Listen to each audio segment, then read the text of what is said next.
Olá, bom, nós vamos aqui ao nosso primeiro webinário, Conexões em História.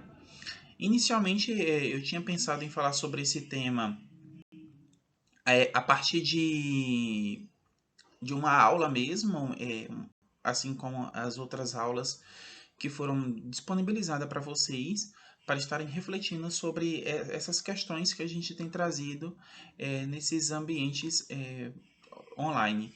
Mas depois eu achei melhor tratar sobre esse tema em um webinário, até porque existe uma conexão muito grande entre esse assunto e outros assuntos que não são exatamente da área de filosofia, apesar do tema ele ser em filosofia, a gente percebe aí algumas conexões desse assunto com desse tema, na verdade, com outros assuntos, né? Na verdade, a gente percebe uma conexão de tema com assuntos.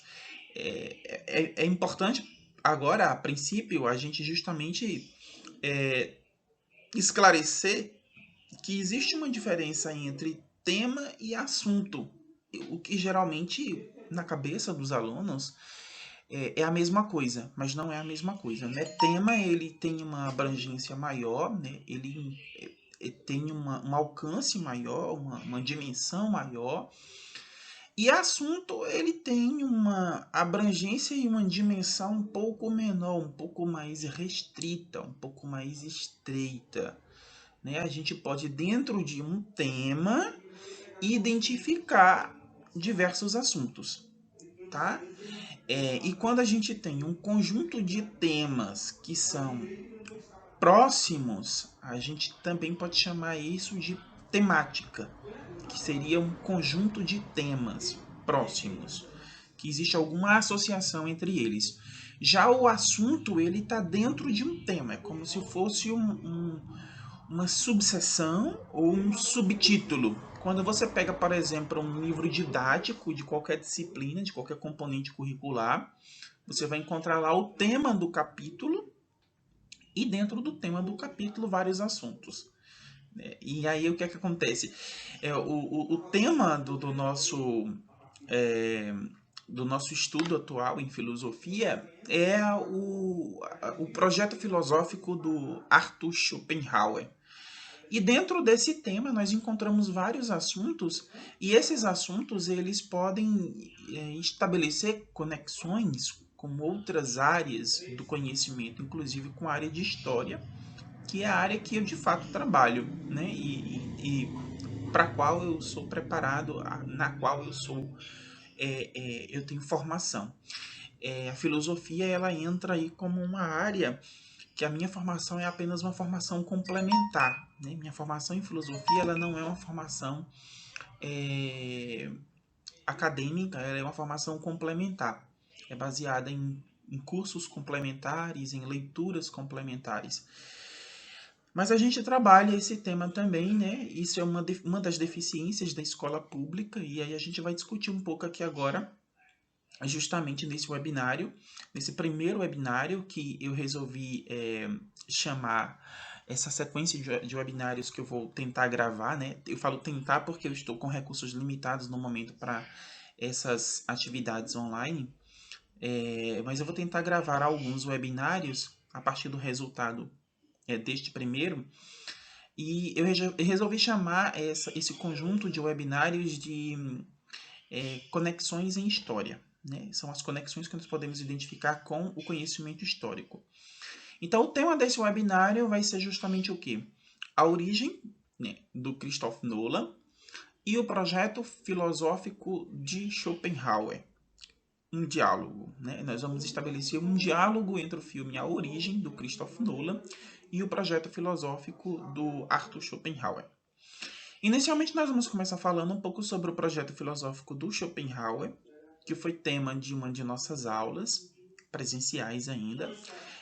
Talvez algumas turmas não tenham assistido a essa aula, uma vez que existe aí uma diferença de horário e de programação de turma para turma, e em algumas turmas eu tinha o conteúdo, né, um pouco avançado, e em outras turmas o conteúdo estava um pouco atrasado.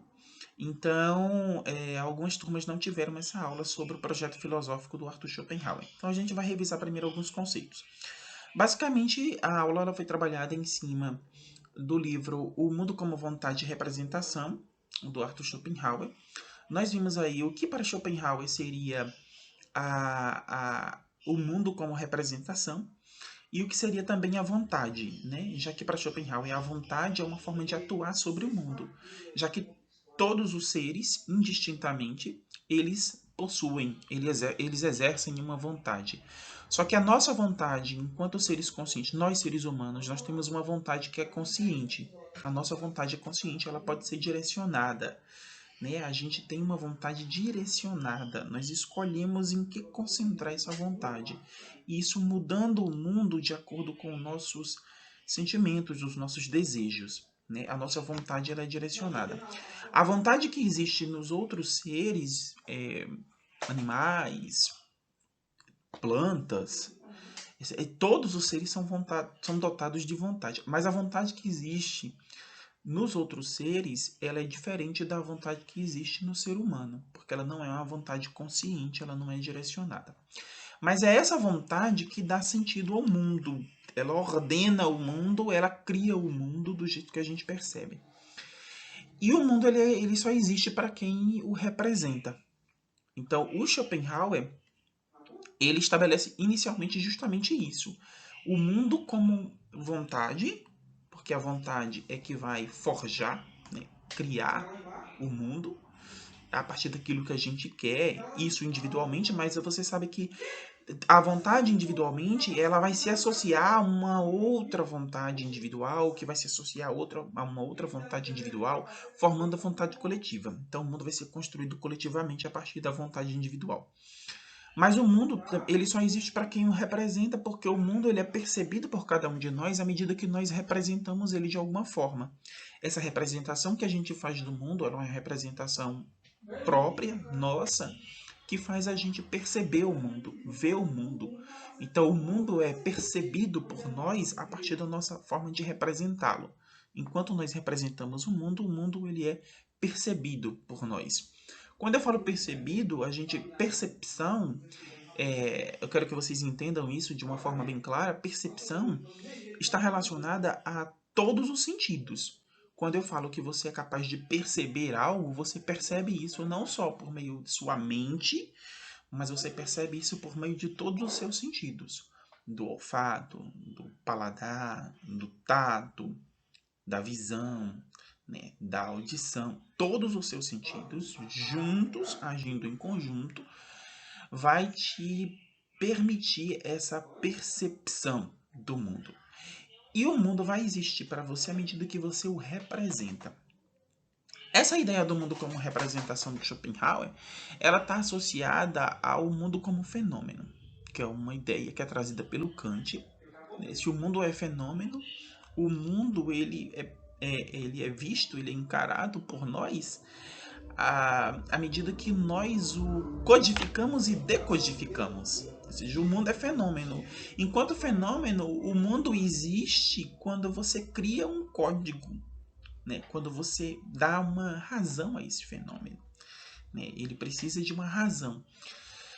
Bom, e o que isso tem a ver com o filme A Origem, do Christopher Nolan? Agora a gente vai entrar um pouco sobre o filme, tá? No filme do Christopher Nolan, o roteiro do filme do Christopher Nolan, ele começa-se com a ideia de sonho compartilhado. A gente tem o personagem ali do Don Cobb, que é o personagem do Leonardo DiCaprio, E esse personagem, logo no início do filme, ele é contratado para roubar informações de uma pessoa, da mente de uma pessoa. O roubo de informações no filme ele se dá por meio de uma técnica, de um método que é chamado de sonho compartilhado. Então, o que é que acontece? As pessoas que dominam essa técnica, elas entram na mente das pessoas enquanto elas estão dormindo, e em seus sonhos elas conseguem acessar informações do seu inconsciente. É assim que funciona o roubo de informações. Esse roubo de informações eles chamam de extração no filme, né? Então, o grupo do COB ele é contratado para fazer a extração de uma informação de um homem muito rico por seu inimigo, obviamente, né? Um inimigo ali empresarial, corporativo, que deseja roubar alguma informação. E eles contratam o COB e sua equipe para fazer essa extração. Então o COB ele vai induzir essa pessoa ao sono, né? Enquanto ele estiver dormindo, eles vão usar um equipamento, uma máquina que vai permitir que ele e os seus colaboradores eles entrem no sonho dessa pessoa e acabem extraindo essa informação. Então, durante boa parte do filme, eles vão explicar como é que funciona essa técnica, né? Como é que eles entram no sonho das pessoas, como é que eles extraem essas informações, como é que eles é, conseguem criar um mundo dentro do sonho das pessoas que para aquela pessoa esse mundo pareça o mundo real. E aí entra um pouco já da ideia do Schopenhauer do mundo como representação. O mundo é real, né? O mundo concreto, o mundo tangível, o mundo perceptível pela gente. Ele só existe se a gente for capaz de representá-lo. No filme, o mundo real e o mundo onírico, ou seja, o mundo dentro dos sonhos, tanto um como o outro pode ser real. Então, como você separa o mundo real do mundo onírico? O mundo de quando você está acordado, de quando você está desperto, do mundo de quando você está sonhando, de quando você está dormindo. Porque tanto um como o outro pode ser real. Tem uma cena do filme que discute bem isso, que é quando justamente o Kobe está lá na mente do homem, da sua vítima, e ele cai no apartamento em cima de um tapete. E ele descobre que aquele tapete é feito de um material que na vida real é diferente. Se eu não me engano, no sonho o tapete é de poliéster. E na vida real o tapete é de pelo de carneiro. Vocês vão assistir o filme, ou já assistiram o filme, vão se lembrar dessa cena, ou então vão procurar essa cena, porque já tem algum tempo que eu assisti o filme, então eu estou usando o conhecimento que eu tenho sobre o filme a partir de quando eu assisti. Eu não assisti ele recentemente. Tá, então o que é que acontece? Nessa cena você percebe que alguns elementos podem fazer com que você perceba que o mundo onírico não é o mundo real. Mas se esses elementos forem construídos de uma forma muito sofisticada, de uma forma muito ordenada, estruturada, não será possível perceber o que é real e o que não é real. Porque o mundo ele é representado, e se ele é representado, ele se torna real. À medida que você coloca detalhes nesse mundo onírico, nesse mundo dos sonhos, esses detalhes vão tornar esse mundo real. É tanto que as pessoas que trabalham no filme com sonhos compartilhados, fazendo esse processo de extração, elas têm um elemento que é capaz de permitir com que elas percebam se elas estão dormindo e sonhando ou se elas estão no mundo real, acordadas, que é o totem. O totem do personagem do Leonardo DiCaprio, Kobe, é um peão. Vocês vão lembrar aí da cena que ele faz o peão girar e quando ele está sonhando, o peão ele gira sem parar, ele não para de girar. Quando ele está acordado, o peão ele cai, ele para de girar. Esse é o totem que o personagem do Leonardo DiCaprio usa para saber se ele está dormindo ou se ele está acordado, se ele está sonhando ou se ele está no mundo desperto. Isso porque o mundo, enquanto representação, ele não te permite identificar de forma muito simples se é real ou se não é real. Então, o filme ele discute vários assuntos, né? Vários assuntos aí relacionados à filosofia, relacionado à história, relacionado à estética. O filme ele tem uma fotografia muito interessante também, né? Os cenários do filme são bem interessantes, alguns conceitos que o filme trabalha. Existe uma personagem no filme que é a Ariadne, que seria a arquiteta, porque para você criar um mundo e para esse mundo parecer real para as pessoas, que você precisa extrair uma informação, ou no caso do COB que vai ser contratado para inserir uma informação e fazer a pessoa mudar de ideia, que é um conceito bem sofisticado dentro do filme, né? Como eu poderia fazer uma pessoa mudar de ideia? A Ariadne ela é arquiteta, é quem constrói o mundo dentro dos sonhos. E é interessante que no filme eles trabalham também um outro conceito, que é o conceito de arquitetura paradoxal. No mundo real existe essa arquitetura paradoxal ou ela só existe no mundo dos sonhos? É uma discussão que o filme traz. Até porque no filme aparece uma escada que ela é uma escada que ela você anda em círculos nessa escada. Essa escada ela é um exemplo clássico da arquitetura paradoxal. Se vocês acabarem pesquisando esse tema de arquitetura paradoxal, vocês vão ver que essa escada ela é o exemplo clássico desse tipo de arquitetura. Então, o filme ele discute vários aspectos relacionados ao universo visível, ao universo desperto e ao universo no mundo dos sonhos. Além de discutir também outros assuntos extremamente instigantes, como é o caso da própria ética, né? Porque o personagem do Leonardo DiCaprio, o Don Cobb, ele faz no filme um processo de inserção de ideias na própria esposa, na Mol, e isso tem uma consequência para ele depois. Então entra também a questão da ética, porque ele acaba conseguindo manipular o pensamento de alguém por meio dessa inserção que ele faz de uma simples ideia no mundo dos sonhos. Então são diversos assuntos que são tratados no filme e muitas associações que nós podemos fazer com a filosofia, com o projeto filosófico do Arthur Schopenhauer, não só o mundo como representação, porque o filme traz isso de uma forma muito direta. O mundo só é real à medida que nós conseguimos representá-lo. O mundo é fenômeno e, portanto, nós captamos o mundo da nossa maneira, né? Os nossos sentidos faz com que a gente capte esse mundo, que a gente consiga perceber esse mundo, mas como também o filme ele vai trazer vários outros assuntos relacionados a isso. Não só a arquitetura paradoxal, não só a questão ética que envolve o processo de extração, porque eles estão roubando informações do inconsciente das pessoas por meio dessa técnica de sonho compartilhada, mas eles também estão inserindo informações na mente das pessoas e fazendo com que elas mudem de ideia, elas mudem de comportamento, elas mudem de pensamento, elas acabem aderindo a uma nova doutrina, elas acabam também mudando sua forma de enxergar o mundo. Isso entra aí muito na questão da ética, né? Do livre-arbítrio, da manipulação do livre-arbítrio. Mas o filme também traz uma outra questão extremamente interessante, que é quando ele vai abordar ali a questão do processo científico, né? Do conhecimento científico por trás da trama, né? A ideia de sonho compartilhado, ela não é uma ideia totalmente fictícia, né? Por trás da ideia de sonho compartilhado do filme, nós temos um conceito da neurociência que é o sonho lúcido. E o sonho lúcido, ele é um tema que ele é pesquisado pela neurociência.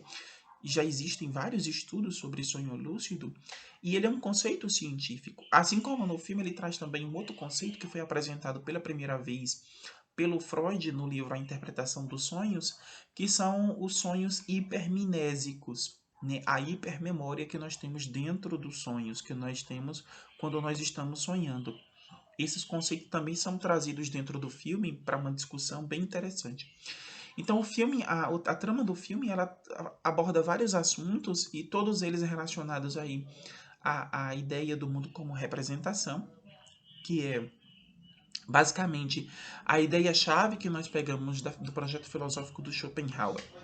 Então, quando você for tratar sobre esse filme do ponto de vista crítico, você tem uma série de assuntos que você pode abordar, né? Você pode falar tanto do ponto de vista ético, da capacidade do COB de extrair informações do inconsciente de alguém ou de colocar uma informação no inconsciente e fazer com que essa informação leve a pessoa a passar por uma mudança de pensamento, de comportamento, de atitudes e até mesmo de personalidade. Você pode falar dentro do filme da possibilidade que as pessoas têm de manipular os sonhos e de, a partir disso, criar uma outra realidade que vai se contrapor, né? Se opor ao mundo real que nós conhecemos, criando aí um obstáculo à nossa capacidade de diferenciar o que é real do que não é real. Se eu não tiver um totem, como eu vou saber se eu estou sonhando ou se eu estou desperto? Né? Eu preciso de um totem. E se vocês lembram que quando a Ariadne ela vai pedir para segurar o totem do Cobb e ele não permite, por quê? Porque o totem é um objeto pessoal. Se esse objeto for compartilhado com mais alguém, eu não vou ter certeza se o totem também não foi manipulado, de forma que eu use o totem para saber se eu estou dormindo, se eu estou sonhando, se eu estou acordado, e o totem me indica que eu estou acordado, mas na verdade o totem também foi adulterado, foi manipulado, e agora o totem está me fornecendo informação falsa. Então a própria realidade ela não me dá mais condições de saber se aquilo é real ou se não é real, se eu estou sonhando ou se eu estou acordado. Todas essas questões elas são tratadas dentro desse filme. Ele abre uma margem para várias discussões.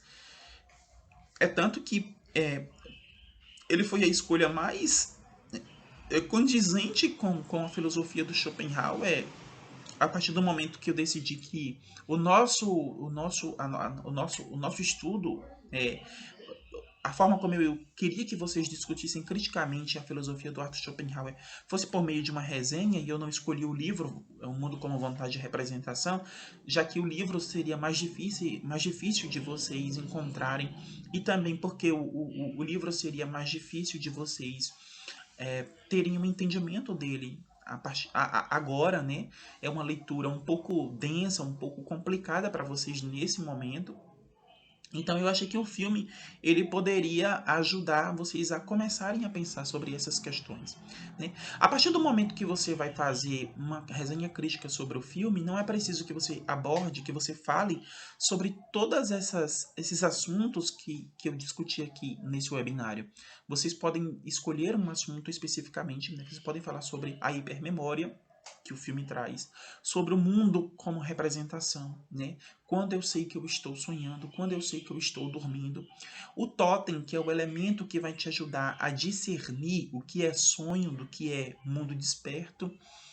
Os limites da ética, à medida que o personagem ele é capaz de extrair informações do meu inconsciente e ele também é capaz de introduzir informações do meu inconsciente, me induzindo a mudar de comportamento, de atitudes, até mesmo de personalidade.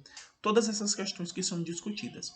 Além disso, quando você escreve uma resenha, você tem aí uma gama, uma grande, uma grande possibilidade, na verdade, são várias possibilidades de tratar desse produto cultural, porque a resenha ela faz o que? Ela avalia um produto cultural. Então você tem uma grande possibilidade de tratar desse produto cultural a partir de várias óticas, né, de vários pontos de vista. Inclusive, depois a gente vai providenciar para os alunos também uma aula sobre resenhas, né? Sobre resenha crítica, mas isso será depois que eu receber as primeiras resenhas, para que eu possa ver quais são os erros mais comuns, para depois também poder tirar as dúvidas em relação a esses erros que vocês possam ter cometido. Até porque esse trabalho com resenha, com produção textual, ele é um trabalho bastante complicado. O professor de língua portuguesa também faz esse trabalho, trabalha com vários gêneros. Só que os gêneros textuais, né, eles são de uma grande infinidade, né? O professor ele trabalha com vários gêneros, o professor de língua portuguesa, o professor de redação ele trabalha com outros gêneros, e mesmo assim a gente não consegue trabalhar todos os gêneros dentro do nosso plano de curso, porque o nosso plano de curso ele tem um espaço muito limitado. A gente tem que trabalhar vários outros conteúdos durante o ano. O tempo também é muito limitado. Existem projetos interdisciplinares. Tudo isso limita para que a gente possa trabalhar com tantos gêneros textuais. Mas a resenha basicamente é um gênero que os professores têm tentado trabalhar muito ao lado do fichamento, do resumo, e do ensaio.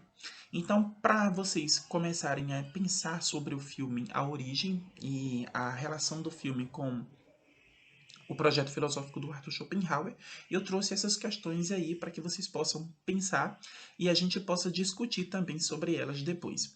Bom, esse webinário ele vai ficar disponível lá junto com as aulas que estão gravadas sobre os assuntos que nós estamos estudando. E vocês podem tirar dúvidas a partir do que eu apresentei aqui no nosso espaço de tutoria online ou também por e-mail ou através do Google Sala de Aula, no espaço em que esse webinário vai ficar disponível para vocês. Então, até a próxima.